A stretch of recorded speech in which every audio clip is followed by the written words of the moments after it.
Friends, welcome back. तो friends, अभी का वीडियो है CEO fires 900 people on Zoom call. Right है, सुनी है क्या? मैंने नहीं सुनी। ये कौन सा तरीका है? मैं तो यही है, जूम कॉल में कोई फायर कर देता है। काफी इसमें कंट्रोवर्सी हुई क्योंकि मेरे को लगता है उन्होंने ये कहा कि जो लोग इस जूम कॉल में हैं सब फायर, उनकी बाय बाय हो गई है।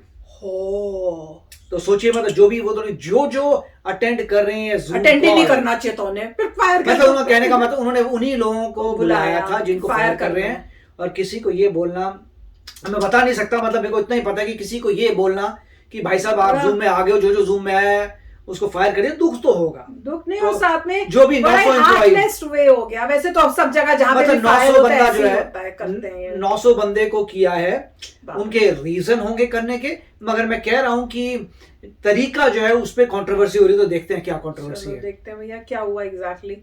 तो वीडियो शुरू करते हैं। पर वीडियो शुरू करने से पहले अगर आप चैनल पर नए हो और आपने अभी तक सब्सक्राइब नहीं किया है तो जल्दी से पहले सब्सक्राइब के बटन और बेल आइकन को क्लिक कर लो ताकि आपको हमारे सारे न्यू वीडियोस के नोटिफिकेशन मिल जाए जैसे हम अपलोड करें। अगर आपको वीडियो पसंद आता है प्लीज लाइक एंड शेयर। चलिए शुरू करते हैं। Now, what's the most difficult conversation you've ever had? Maybe it was breaking off a relationship or telling your dad you'd crashed his car. That can be tough. Well, here's my addition to the list. Telling someone they're fired. It's not an easy conversation at all. You're laying someone off. You're cutting off their income. There is no easy way to do it, unless, of course, you're Donald Trump, in which case you say it with flair. You're fired. I'm sure some of you remember this. You're fired. You're fired. You're fired. You're fired. Fires. You're fired. Apprentice You're like fired. that. You're fired. Let's go. You're fired. He enjoys saying it. Trump's a natural. He fires people with ease. I dare say he makes it look fun. But our story tonight is not about Donald Trump. It's about another businessman, Mr. Vishal Garg. He's the CEO of Better.com. It's a mortgage company in the US. Last week, he became the bearer of bad news. Not for one or two, but for 900 people. 900. Vishal Garg joined a Zoom call with 900 of his colleagues. And his brief was quite simple. Fire them all. This is the second time in my career I'm doing this, and I do not want to do this. The last time I did it, I cried. This time I hope to be stronger. But we are laying off about 15% of the company. You gotta be kidding me. Efficiency and performances and productivity. All we did for the company?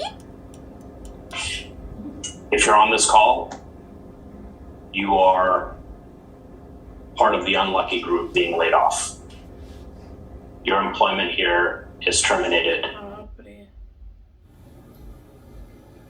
Frankly, that was tough to watch. 9% of a company's employees fired at once. 15%. Has to be some kind of record. But why were so many people fired in the first place? Classic business reasons: market efficiency, performance, productivity. You know how it goes. Some of you may also feel bad for the CEO. He seemed genuinely emotional, almost in tears. But listen to what he wrote about his employees. You guys know that at least 250 of the people terminated were working an average of 2 hours a day while clocking more than 8 hours a day in the payroll system. They were stealing from you and stealing from our customers who pay the bills that pay your bills. Yes, you get paid to work. No one is disputing that. But surely there are better ways to fire people. For starters, maybe don't do it ahead of Christmas. It's holiday season for people in the US लोगों ने बोला and many parts of the world. People expect bonuses, not a termination letter.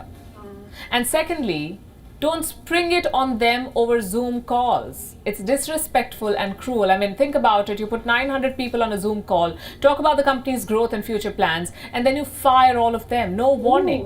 growth and future plans भी You reported on many corporate failures before, but this has to be right up there purely for the apathy.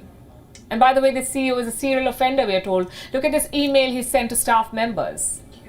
You're too damn slow, he says. You're a bunch of dumb dolphins. So stop it. You're embarrassing me. Now, I don't know the context of this email, but here's what I can say. There is no scenario that warrants such language. This is not leadership. This is bullying. I understand that firing someone is difficult, but that's no excuse to be rude.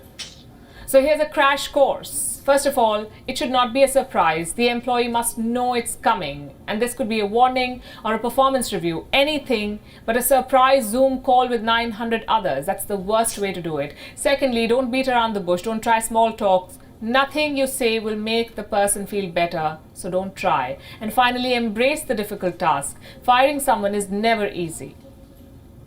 So don't expect a seamless conversation. There will be emotions, maybe a few tears or acrimony, but you have to be ready to handle it. And at the end of the day, it's all about empathy, not something companies are really known for. Take Better.com for instance. We come back to them. 900 of their employees were fired.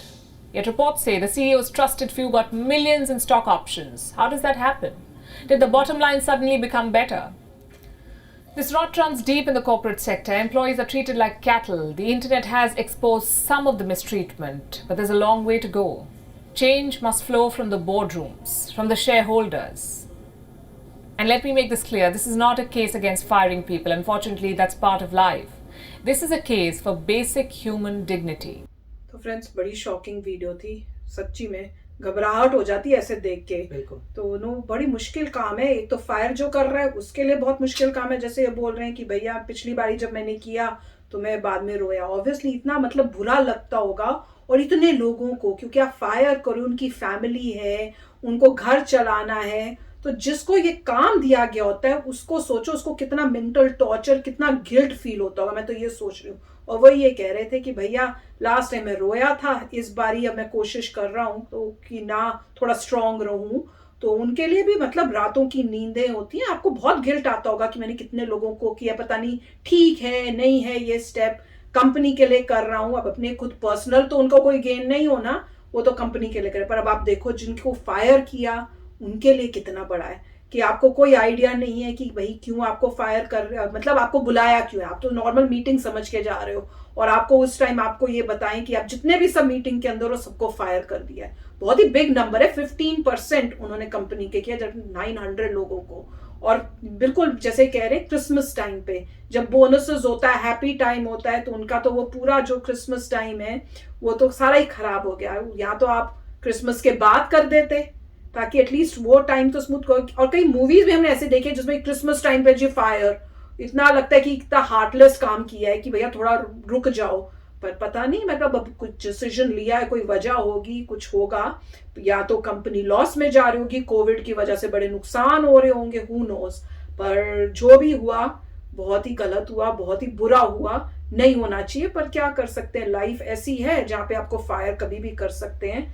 दोनों के लिए मुझे बहुत हो रहा था, जो काम करने जिनको फायर किया उनके लिए तो बहुत ही हो रहा था, और जो मैं सोच रही हूँ कि जिसको बोलना पड़ता होगा उसका कितना उसके ऊपर मेंटल टॉर्चर होगा, वो बाप रे। काफी ये सैड बात है कि और उन्होंने रिएक्शन भी दिखाया था। हाँ, वो जो लेडी देख रही थी। Are you kidding me?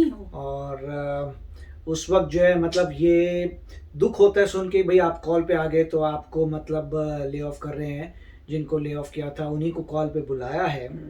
तो काफ़ी दुख की बात है। शायद वो सही कह रहे हैं कि पहले से इंडिकेशन देना चाहिए था, पहले से किसी और तरीके से नोटिफाई करना चाहिए था। और तो इस तरीके से ऐसा लोगों को भी थोड़ा लग रहा है कि आपने सडनली बताया है, वो भी जूम के ऊपर। पर फायरिंग हमेशा सडनली ही होती है, अगर आप नॉर्मली सडनली ही होती है, ऐसा कोई नहीं होता। कितनी मूवीज देखी, कौन सी थी वो मूवी थी जिसमें वो जो हीरो था उसका काम ही होता है कि कंपनीज में जाके उनको बस फायर करना। तो नॉर्मली बात सही है कि फायरिंग सडन ही होती है, उसके पीछे बहुत सारे, और उसके बाद आपको टाइम भी नहीं देते, वो कहते हैं उसी टाइम निकल के जाने को। तो बहुत रीजंस होते हैं उसके पीछे, तो वही एक नॉर्म बना हुआ है। मगर कुछ इंडिकेशन तो आ सकता था कि कंपनी अच्छा नहीं कर रही और फायरिंग होगी। मतलब किसको होगी किसी को पता नहीं किसकी होगी, मगर होगी ये वो कह रहे हैं कि पता होना चाहिए था कि कंपनी का डाउनटर्न हो रहा है, कुछ लोगों को निकाला जाएगा। उसके बाद उन्होंने ये भी कहा कि मुझे बुरा लग रहा है करते हुए, और ये भी कहा कि 8 घंटे लोग बिल कर रहे हैं मगर एक्चुअल काम सिर्फ 2 घंटे का हो रहा है। तो कुछ और प्रॉब्लम्स थी, मगर दुख की बात यह है कि यहाँ तक आ गया कि उनको फायर करना पड़ा। जब लोग 8 घंटा की बिलिंग कर रहे थे, 2 घंटे पड़ रहे थे, तो आपको उस वक्त जो है कुछ ओवरसाइट करके उस चीज को सॉल्व करना चाहिए था। कोई वार्निंग दे देते। अगर आप उस चीज को सॉल्व करते तो आप ज्यादा लोग हायर ही नहीं करते, ज्यादा लोग हायर नहीं करते तो ज्यादा लोग आपको नहीं फायर करने पड़ते। ऐसा एक एंगल भी हो सकता है, मगर किसी को डिटेल्स पता नहीं होंगे।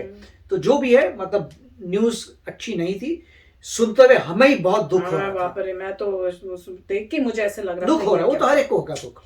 बाप रे। तो चलो फ्रेंड्स, चलते हैं, मिलेंगे नेक्स्ट वीडियो में बहुत ही जल्द। Till then please take care and bye bye.